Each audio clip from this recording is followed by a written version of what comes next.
Karena kalau teman-teman ateis ini kita gunakan dalil agama, maka belum tentu mereka bisa menerima.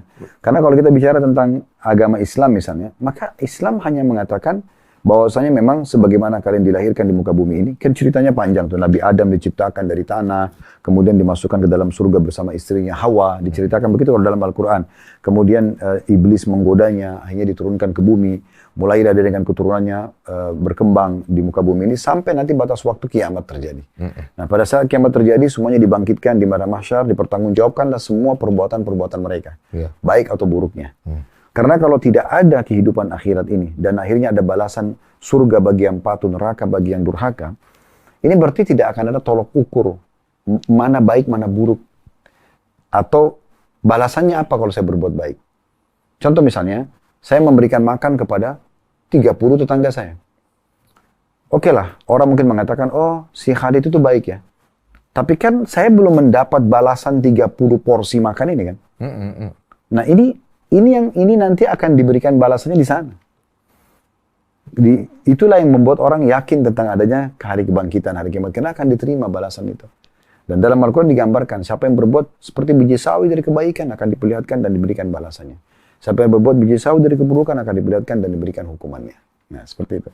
Tapi kalau secara rasional, ya sebagaimana mereka ada di muka bumi ini, maka akan ada juga di akhirat sana. Jadi bukan mustahil dia lahir di sini, dia juga akan dibangkitkan di sana.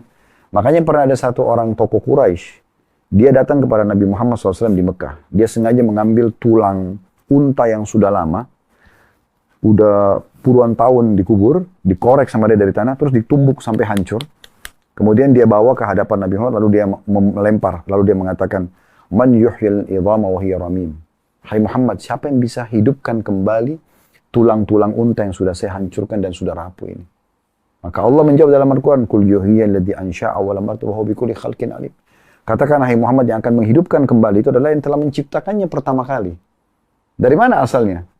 Maka sebagaimana dia dulu pertama lahir unta ini, maka juga nanti dibangkitkan sama.